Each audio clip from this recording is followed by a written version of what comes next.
Hej alle sammen og velkommen tilbage til min kanal, og hjertelig velkommen til denne her video.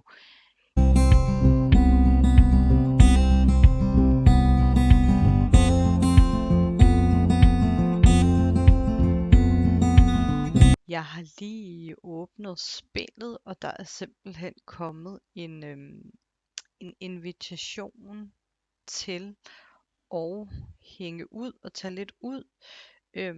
Det er faktisk en fyr. Jeg tænker, vi siger ja.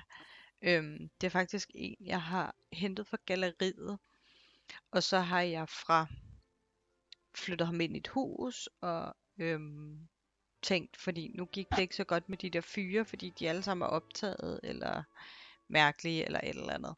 Så jeg tænker, at jeg havde downloadet ham her fyren, her, Amazonit, tror jeg han hedder. Hvor fanden blev han af? Har han ikke lige inviteret os ud? Okay. Jamen, hej da.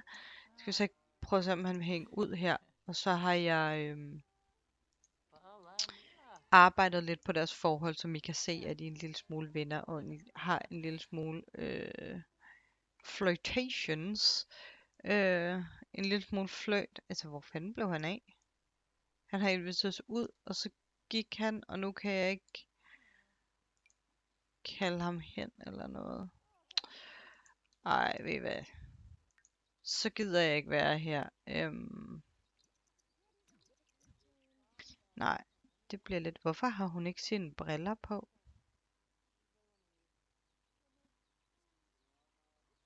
Det synes jeg virkelig er lidt mærkeligt. Hun plejer da at have sine briller på. Nå, ja, det må vi lige ordne, når vi kommer hjem så. Så fik jeg lige fikset det. Det var da rart. Jeg tænker bare lige, at jeg måske lige klipper det ud. Det der skal du i hvert fald ikke spise. Jeg skal lige ind og se i hendes køleskab, fordi at jeg havde jo glemt, at hun var vegetar. Så der er en masse. Okay, der var ikke så meget tilbage. Sådan der. Og den der kan hun lige rydde op. Og så kan hun lige invitere ham her indenfor. Inviter. Og så kan hun måske lige gå herover. Hun er en lille smule sulten, så hun kan måske bare lave noget dessert. Custom. Kan hun ikke bare lige snuppe et hurtigt måltid? Så hun ikke er helt så sulten. Jeg har lige givet hende hendes briller på. Jeg ved ikke lige, hvorfor de ikke var på. Hvor er ham der? Det er jo den der. Hvor fanden står han henne? Han sidder derhen. Ja, men som sagt har jeg bare lige arbejdet en lille smule på deres forhold her. Kan hun ikke sætte sig herhen måske? Se, så er hun i hvert fald ikke ved at dø af sult. Hun kan lige sætte sig her. Og så kan hun måske lige... jeg slapper af, menneske. Giv udtryk for beundring. Tillykke med det nye job. Logik. Historie. Nummer 2 i karisma. Hun kan godt lide energiske simmer. Ja, det kan hun sikkert godt. Dyb samtale. Hobby. Spørg ind til hobby. Small talk.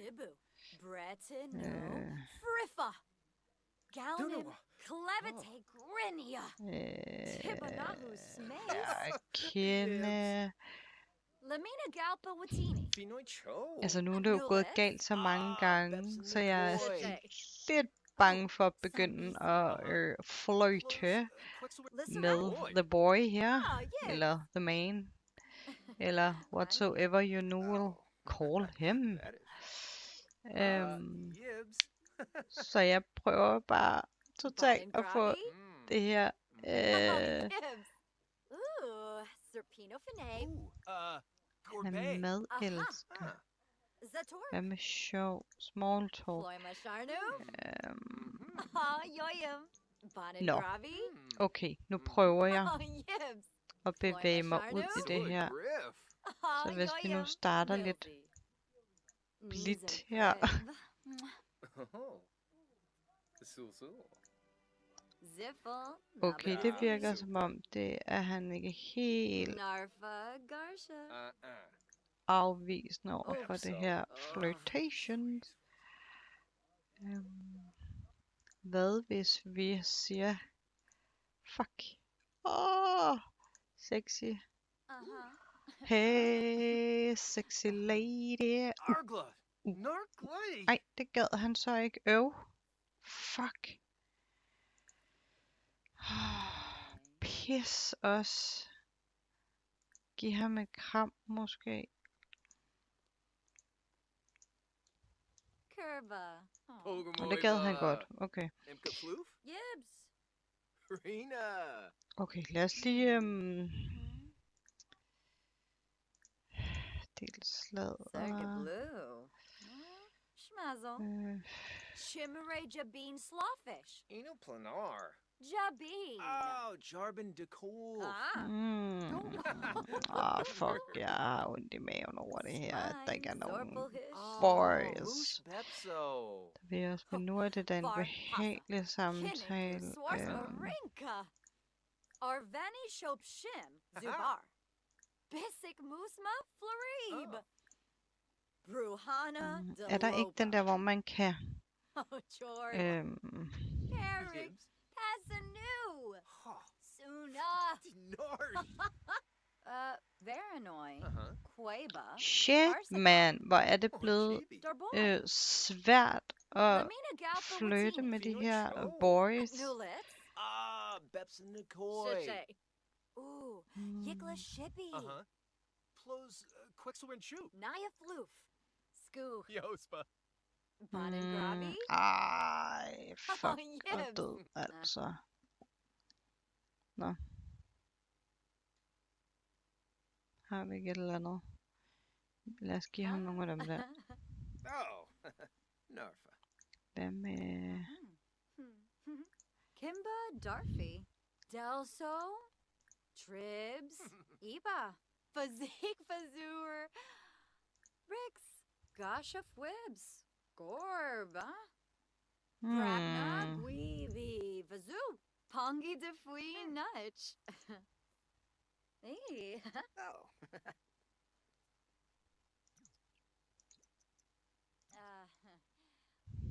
Og fedt at ikke de skal sidde så langt fra hinanden. Men fair. Gider han det? Kan vi lave første kys? Vadish. Oh.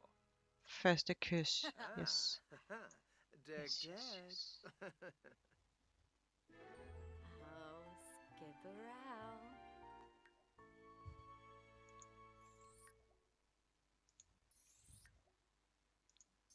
Oh. Ville han det? Oh. Mira nay. Fuck, hvor fedt! Nej! Fire. Endelig en gang videre. Ah. Jesus Christ, mit hjerte, det sad helt op i halsen lige der, kunne jeg godt mærke. Skal vi spørge ham, om vi skal blive kærester? Mog Samso? Kom nu, Ah, kom nu, yep. kom nu. Oh, what a fear! Gleave! Sheep? Yes! Yes, yes, yes, yes. We have a fucking boyfriend now. Oh my god. Okay, der slår jeg lige over i engelsk. Nej, hvor er jeg glad for det. Jeg ved ikke, om det måske er lidt hurtigt at flytte sammen, eller hvad. Altså, nu er vi jo på 7. afsnit. Det kan være, at hun lige skal lave noget mad, og så kan de måske lige sidde og snakke lidt om, hvordan the future is going to se ud. Hold kæft, vi slår lidt over i Danish. Dinglish. Ej, jeg kunne virkelig godt tænke mig, at han flyttede ind. Men altså, vi er kærester med ham nu, kan man sige. Øhm, ja, det ved jeg sgu ikke lige, om det er for tidligt, øh, eller hvad. Fuck, hvor er det fedt, mand. Ej, sorry. Og vi har helt glemt, fordi jeg lige hoppede ind et helt andet sted og tage den der runde. Så mens hun lige laver noget.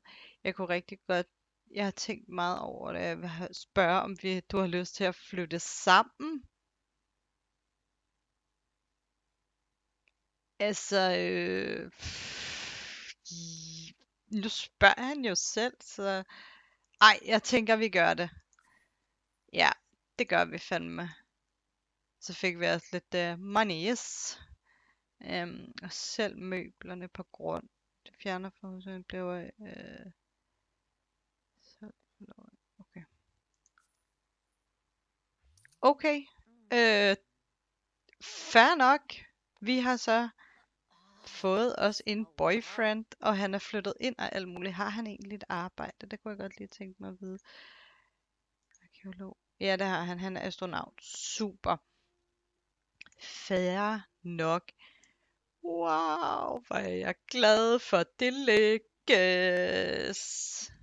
Hvor er jeg glad for, det lykkes. Oh my god. Nå, jeg skal lige have fundet det her frem her. Jeg har Sim søndag. Not so bad, men ja, altså vi fik jo sidste gang, nu er jeg jo begyndt at lægge 2 videoer ud om søndagen af Not So Berry.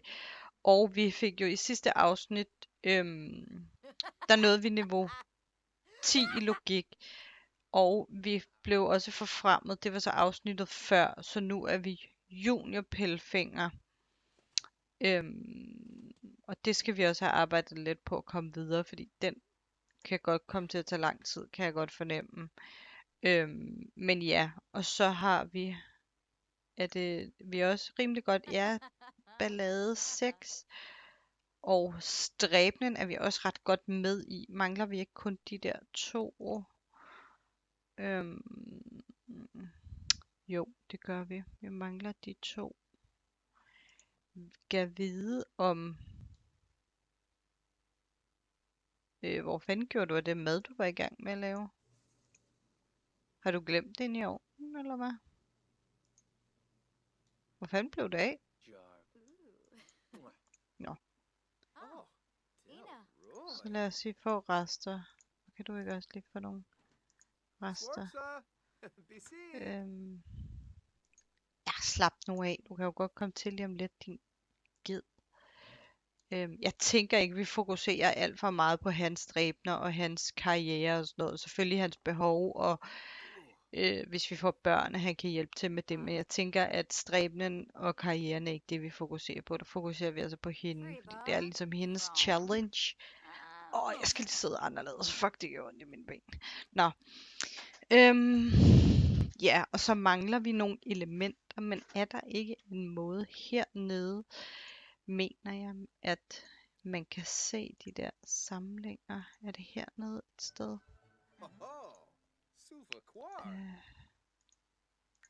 Er det her? Nå, ja, her.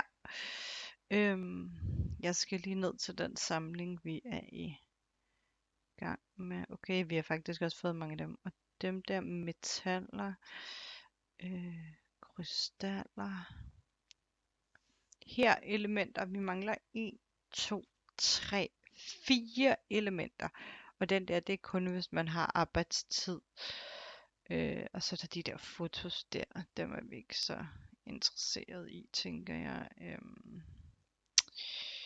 Ja, krystaller. Jeg gør lige sådan her, sådan så at, fordi dem, det er jo ikke dem, vi sådan fokuserer på, så jeg lukker dem bare lige. Og så skal vi have fundet ud af de der skide roser, vi skal have. Undskyld mit sprog, men ja.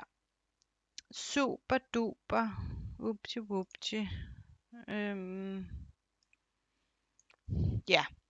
Så Vi er i hvert fald godt med, og jeg tænker, at nu er det søndag aften. Og nu har vi jo fokuseret på ham der, boyfrienden. Jeg tænker lige, vi gennemgår her. Der mangler som sagt. Nå, her mangler der kun 3. Nå, jeg tror lige, jeg laver sådan en her, så jeg lige kan se. Fordi jeg kan ikke huske, om vi gjorde det i sidste afsnit. Men jeg tror ikke, der er nogen nye. Jeg tror, vi har alle dem, som... Men vi kan heller ikke rigtig slette dem, fordi vi bruger dem på arbejdet. Ja. Yes. Så er hun hoppet i seng, og kan han ikke også hoppe i seng, fordi så kan vi spole. Og så kan vi lige, hvad hedder sådan noget? Ja, vi spoler frem til hun vågner, tænker jeg. Nå, så står han op, så kan han måske lige gå ud og tisse, og bare lige tage et brusebad, og så kan han måske lave noget morgenmad. Frugtsalat kan han få lov til. Og så kan hun lige få lov til at sove lidt videre. Ej, jeg elsker, når man har en i husholdningen, fordi så går alting meget stærkere, når personen den sover, men ja, nu har vi jo fået os en boyfriend. Ja, så han får lige lov til at tage et lille bad og sådan lidt. Jeg glæder mig til, hun skal begynde at have lidt kiddos også. Ja. Jeg er meget international i dag, kan I godt høre, ikke?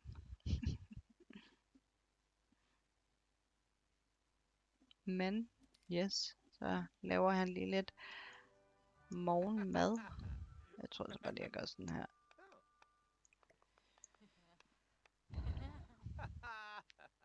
Og hvad med hende? Hvor langt er hun med det der sovning? Hun står så lige om lidt.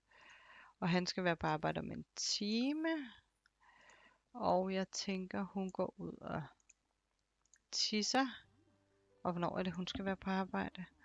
Hun skal være på arbejde klokken 10, så der er sådan okay tid. Hun får lige lov til at gå lidt hurtigere, tænker jeg, så hun ikke tisser i bukserne. Sådan der. Og så tænker jeg faktisk, at hun kan gå ud og få noget mad. Det er faktisk mig, der har givet ham. Jeg har ændret lidt i hans tøj fra det, jeg har hentet. Jeg har hentet ham inde på galleriet, så jeg har givet ham et nyt navn. Han havde en masse kinesiske tegn. Og det er fordi, at han var fra... jeg tror, det er en koreaner eller sådan noget, der har lavet den. Nej, eller kineser eller et eller andet i den stil. Jeg ved det ikke lige helt. Det var i hvert fald... Jeg kan ikke kende forskel på de der tegn. Men det var sådan nogle asiatiske tegn. Er det ikke det, vi siger? Jeg tænker lige, at indstillinger, og så låser vi den lige. Kan man ikke gøre sådan, så at hvis vi siger lås for alle på nær ham, og så kan vi sige her indstillinger, og så lås computeren op for appetit, sådan der, fordi så der ikke, så gør gæst, altså jeg bliver sådan lidt irriteret, når de der gæster, de kommer i Sims, så sætter de sig ved deres computer, ikke? Det er sådan lidt, hello, you are my guest. Ja. Nå, jeg tænker lige, at hun kan rydde op her.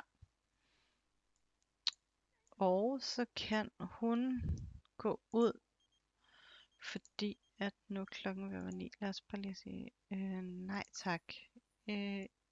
Ikke lige nu tak. Jeg vil rigtig gerne lige se, om hun kunne toiletspøg. Prøv lige at se om...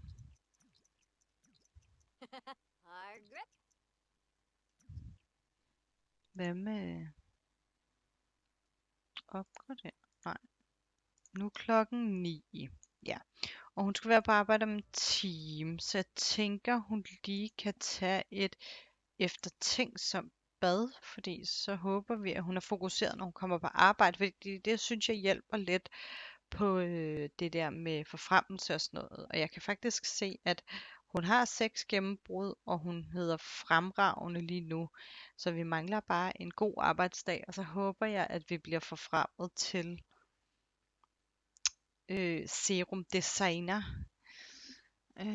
Ja, så hun får lige lov til at tage et bad, og jeg tænker bare lige, at vi kører lidt hurtigere her, fordi hun står bare der i badet. Så okay, så hun er stadig fokuseret, så det kan være, hun skal sætte sig ned bare lige at spille lidt de sidste 20 sekunder, som nok skal svare til minutter, men ja. Så det var hun lige lov til. Hun har jo noget logik 10, så det er ikke det, vi skal fokusere så meget på. Det er egentlig mere bare for, at hun er lidt fokuseret, når hun kommer på arbejde, tænker jeg. Ja. Indsamlingsdag. Laboratoriet er ved at løbe tør for forsyninger. Du skal samle flere prøver, så I kan fortsætte forskningen. Hold godt øje med verden omkring dig. Hvem ved, hvad man kan finde derude. Okay. Så jeg tænker, vi går herind. Grav, grav, grav, grav, grav, og grav, og grav, og grav. Nå, nu kan hun ikke mere. Nå, jeg har fået regning, og dem skal vi lige betale, når vi kommer hjem. Og vi fik da en ordentlig chat penge, da ham der han flyttede ind. Der, grav.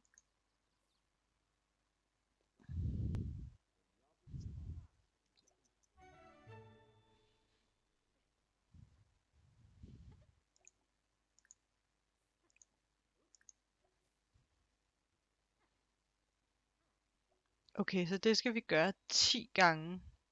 Hvor fanden skal du hen? Nå.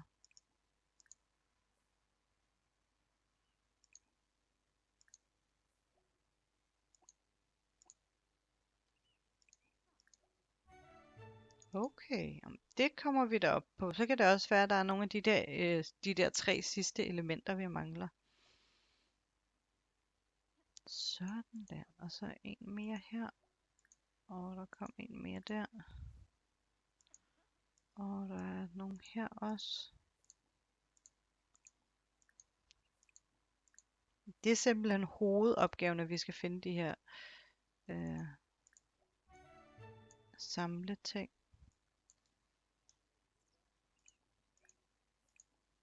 Så jo flere, jo bedre der.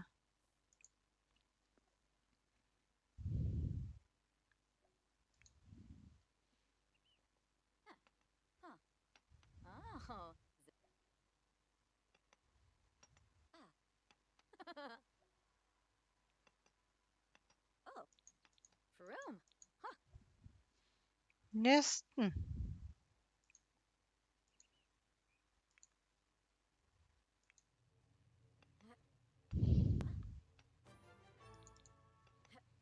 Nu har vi de 10, men hun får lige lov til at grave de sidste op, tænker jeg. Her. Og så tænker jeg, at vi skal... Hun skal også fiske. Hvor fanden kan hun fiske henne her? Fiske, fiske, fiske. Er der et sted, hun kan fiske? Det er der her. Der er sgu et sted, hun kan fiske, mand. Fisk. Det skal hun gøre i 20 minutter. Det er nogle sjove opgaver, hun får i dag.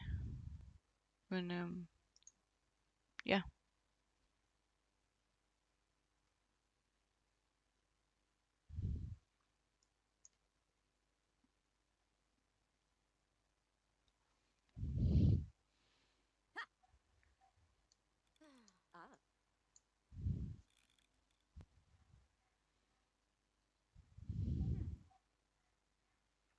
Det har hun da også snart gjort i 20 minutter, eller hvad? Ja, det har hun. Så skal vi videre, frøken. Hvad er det, hun skal her? Hun skal vande planter. Det kan hun da lige gøre. Fjern død plante. Fjern død plante. Spray mod insekter.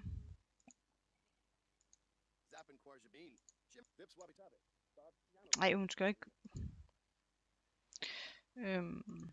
Det kan være, hun kan plante noget af det, hun allerede har. Og hvad med noget... Ja.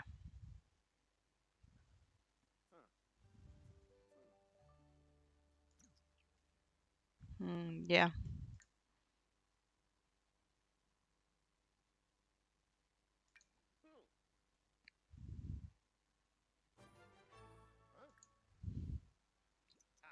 Waxwin Kisanoy. Axawa. Skiva Gla. Så. Wibus. Lumbek. Parno Ooks. Wiba Charb. Så hun er lige i gang med at snakke med... Hun henvender sig til det geologiske råd angående et metal eller en krystal. Dasmikos Karenzi. Yes. Kilbratsa. Spapam.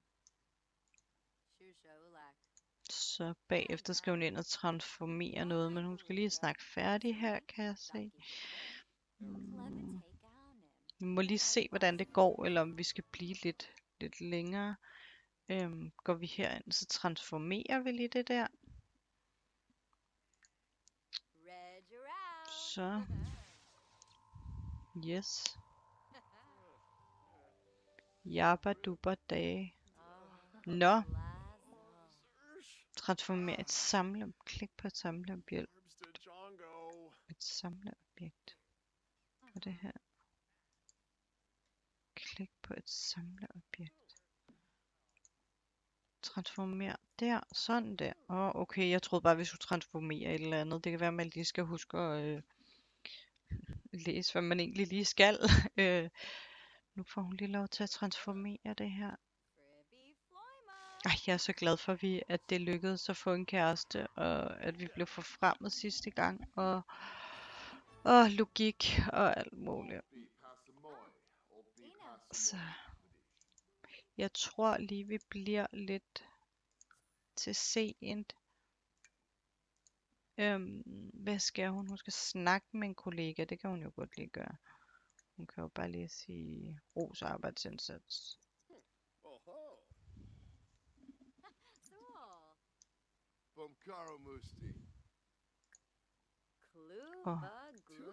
Hej.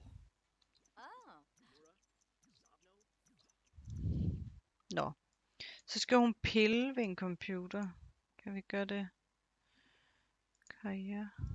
Research. Underholdning. Klik på computeren og vælg pil ved. Pil ved der. Den der siger vi lige erstat på. Det er jo ikke os, der betaler. Ingen kvaler arbejder, der betaler. Nå.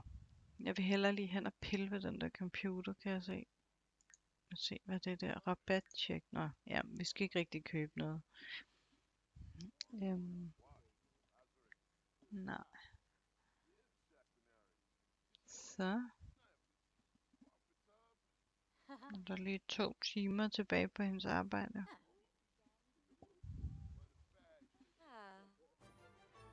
Sådan der. Så kan hun gå over og analysere en planteprøve. Er det ikke det?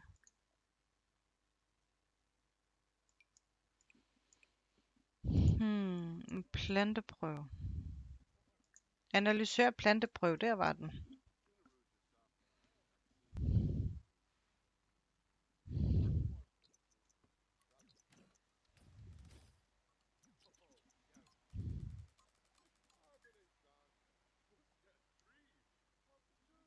Jeg kan faktisk se, at tiden er gået de 30 minutter, men hun får lige 5 minutter mere, fordi så tror jeg, at vi... Så tror jeg nemlig, at vi er færdige med den her arbejdsdag. Yes, så spørger vi ham her om dybe tanker, historie, hobby, interesse, bed om DNA-prøve og sådan der. Ej, var han irriterende. Fuck. Jabi. Jeg er så træt af ham lige nu. Men det er også fordi, han ikke vil være vores kæreste. Så jeg tænker lige, vi Ux. laver lidt Zambos ballade Iba, med ham her. Subatub, Så får vi også den lidt op. Lume Shankar, Sivun, Nihaba, Shave Forbin. Så laver vi lige lidt ballade med ham her. Vorbana. Vilpa. Jesse, Jesse. Jabba dabba du. Har du slugt en flue? Det bruger vi lige det sidste på. Jeg ved ikke, om vi bliver forfremmet i dag. Altså, den har ikke fået hak der, og jeg tror ikke, vi kan nå så meget på så kort tid, hvis jeg skal være helt ærlig. Interesse.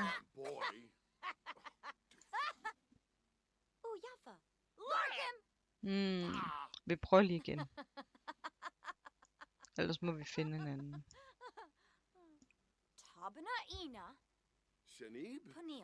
Ja.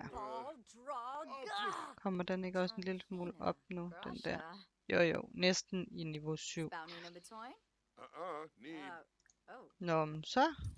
Ja, vi blev ikke forfremmet i dag, det havde jeg heller ikke lige regnet med. Jeg tænker, at det her er et meget godt sted at slutte af. Det var en arbejdsdag og en kæreste Ria. Jeg håber, I har kunne lide den her video. Hvis I kunne, så må I meget gerne huske at give en like og abonnere og kommentere. Og en lille anden ting, når jeg nu siger kommentere, så må I også meget gerne holde øje. Og det er derfor, jeg også beder jer om at abonnere med, at jeg lægger nogle gange sådan nogle indlæg op. Sådan så I har lidt medbestemmelse.